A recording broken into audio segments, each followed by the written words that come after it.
देश की सुरक्षा में अपनी जान की बाजी लगाने वाले वीर सपूतों के लिए उत्तर प्रदेश के जनपद बाराबंकी में नहीं है कोई सम्मान। देश की सुरक्षा में अपनी जान की बाजी लगाने वाले सेना के जवानों को सम्मान देना ही सच्ची श्रद्धांजलि है।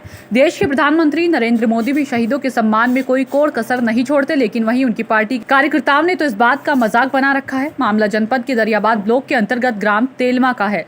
तेलमा गांव के निवासी नायब सूबेदार शहीद मोहम्मद शरीफ की शहादत को भी हमेशा याद किया जाएगा। उन्होंने देश के लिए अपनी शहादत दे दी थी। अपने पति को युद्ध में खोने के बाद उन्होंने अपने दोनों बेटों को भी फौज में भेजने का फैसला किया, लेकिन उनकी पत्नी को इस बात का दुख है कि शहीद मोहम्मद शरीफ का स्मारक नहीं बन पाया। लगभग 19 वर्षों में भी यह स्मारक नहीं बन पाया है। शहीद की पत्नी ने मुख्यमंत्री व जिले के अधिकारियों को इस बारे में कई बार पत्र लिख चुकी है, किंतु शहीद के इस परिवार की फरियाद अभी तक पूरी नहीं हुई है। शहीद मोहम्मद शरीफ ने 28 जून 2002 को आतंकवादियों से लोहा लेते शहादत पाई है। शहीद के परिवार का कुशल क्षेम पूछने कर्नल सूर्यकांत मिश्रा के साथ कैप्टन प्रशांत सिंह पाठक आज उनके आवास पहुंचे। मौके पर पहुंचे उप जिलाधिकारी राम स्नेही ने शहीद स्मारक बनवाने के लिए स्थान को चिन्हित कर भूमि की पैमाइश करवाई है। सर, आज आप इस तेलमा गांव में आए हैं और सर क्या मकसद है आपका आज यहाँ आने का? हमारे यहाँ पर आने का मकसद ये है, जो हमारे वीर साहब थे यहाँ पर, जिन्होंने इस देश के लिए अपने जान की कुर्बानी दी है, उनकी फैमिली से आके मिले।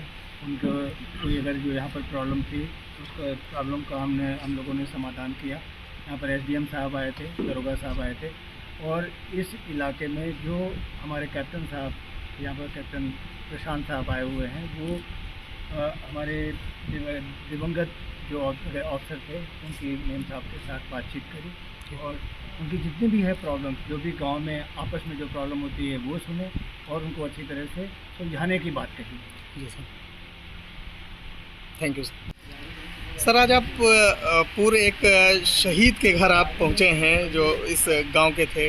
आखिर यहाँ किस मकसद से आए आप लोग और उसका क्या रीज़न था?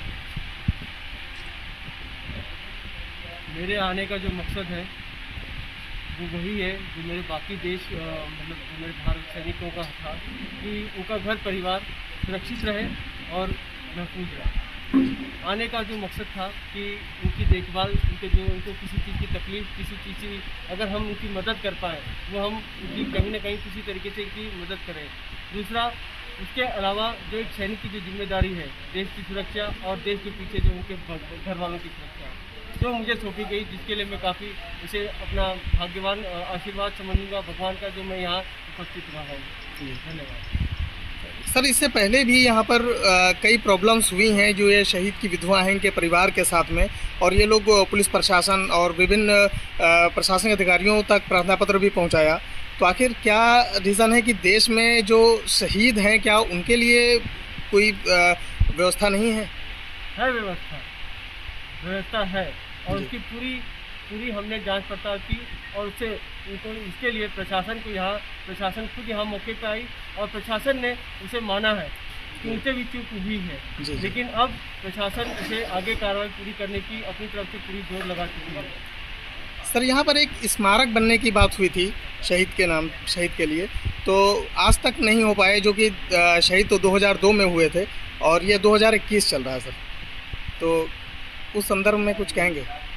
जो हमने पता किया, जो हमें पता चला है कि इसके पीछे कुछ विवाद थे जी। जो विवाद 2002 से चले आए आज तक जी। लेकिन उस विवाद पे प्रशासन ने अपनी गलती मानी है जी। और प्रशासन ने उसका सुझाव निकाला, जो उन्होंने शहीद स्मारक के लिए जगह नियुक्त की और उसकी आज नियुक्ति हो गई, जिसकी बाकी कागजी कार्रवाई कल से शुरू हो जाएगी और आने वाले कुछ समय में शहीद स्मारक बन जाएगी। बहुत बहुत धन्यवाद सर।